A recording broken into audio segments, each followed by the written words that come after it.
এই ক্লাসে তোমরা যে কোনো একটা সংখ্যা পদ্ধতি থাক না কেন ওইটাকে তুমি ডেসিমালে কিভাবে নিতে হয় সেটা শিখবে। এর জন্য এখানে আমরা তিনটা সংখ্যা লিখেছি। একটা সংখ্যা লিখেছি বাইনারিতে, বলেছে এটাকে ডেসিমালে নাও। আবার বলেছে একটা সংখ্যা অক্টালে, এটাকেও ডেসিমালে নাও। একটা সংখ্যা আছে হেক্সাডেসিমালে, এটাকেও তুমি ডেসিমালে নাও। আজকেও আমরা এখানে তিনটার জন্য তিনটা নিয়ম শিখবো না, এই তিনটা রূপান্তর আমরা এক নিয়মেই করতে পারবো ইনশাআল্লাহ। তো তুমি এই অঙ্কটা ভালো মতো বোঝার চেষ্টা করো। তো শুরুতে আমরা বলেছি যে কোনো থেকে যদি তুমি ডেসিমালে যাও তাহলে তোমাকে গুণ করতে হবে, যোগ করতে হবে, পাওয়ার করতে হবে। তাহলে কাজটা কিভাবে করতে হয়? প্রথমে এই সংখ্যাটি তুমি তুলবে 110.10। এটা কোন পদ্ধতিতে আছে? বাইনারি সংখ্যা পদ্ধতিতে। এই বাইনারি সংখ্যা পদ্ধতির প্রতিটি চিহ্নের সাথে তুমি গুণ করবে এইখানে যে সংখ্যাটা থাকবে ওইটা দ্বারা। তাহলে কত আছে? 1 গুণ 2 যোগ চিহ্ন দিয়ে আবার দিবে 1 গুণ 2 যোগ চিহ্ন দিয়ে আবার লিখবে 0 গুণ 2। এবার পয়েন্ট আসলো না, এই জায়গায় একটু থামবে।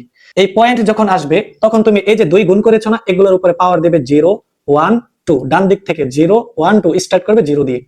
এরপরে পয়েন্টের অংশের কাজ আবার ধরবে, এই পয়েন্টের পরিবর্তে তুমি আবার দিবে একটা যোগ চিহ্ন। এরপরে কত আছে? 1, লিখবে 1 গুণ 2 যোগ আবার কত আছে? 0, তুমি লিখবে 0 গুণ 2। এবার ডান দিক থেকে না, এবার তুমি দিবে বাম দিক থেকে -1 -2।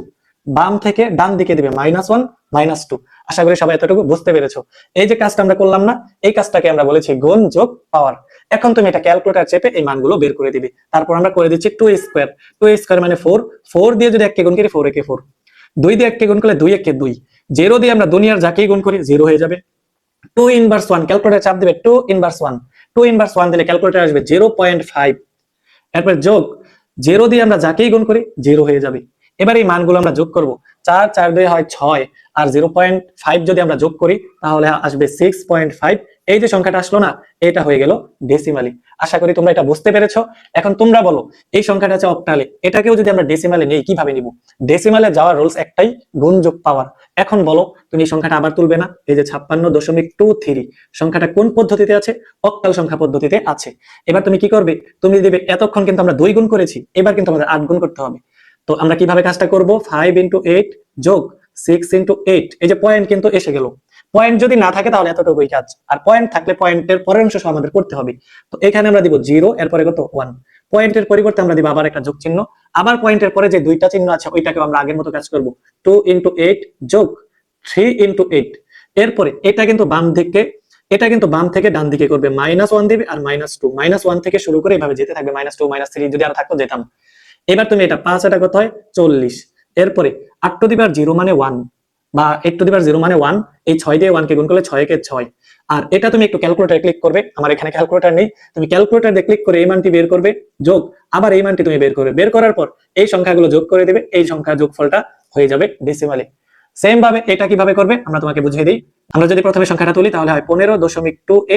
এই সংখ্যাটা আছে হেক্সাডেসিমালে। এবার কত গুণ করবে? এবার গুণ করবে 16। কিভাবে 16টা গুণ করতে হয়? এই যে 1 গুণ 16 যোগ এরপরে কত?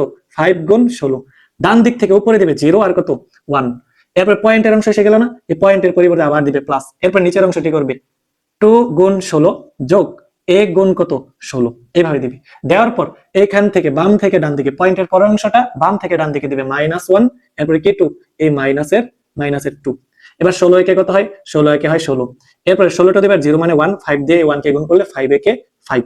এরপরে 2 × 16 ইনভার্স 1, এই পুরাটা তুমি ক্যালকুলেটরে চাপ দিবে, চাপ দিলে এখানে একটা মান আসবে। এরপরে a মানে কিন্তু তোমরা জানো হেক্সাডেসিমালে a মানে 10, b মানে 11, c মানে 12, d মানে 13, e মানে 14, f মানে 15। তো a মানে 10 না, তো তুমি ক্যালকুলেটরে দিবে 10 × 16 ইনভার্স 2। ক্যালকুলেটর নরমাল মোডে রেখে 10 × 16 ইনভার্স 2 ক্লিক করবে, তো দেখবে ক্যালকুলেটরে পয়েন্টের একটা মান আসবে। এই পয়েন্টের মানগুলো আর এই মানটা তুমি যোগ করবে, যোগ করলে সংখ্যাটা আসবে ডেসিমালি। তো আশা করি সবাই এই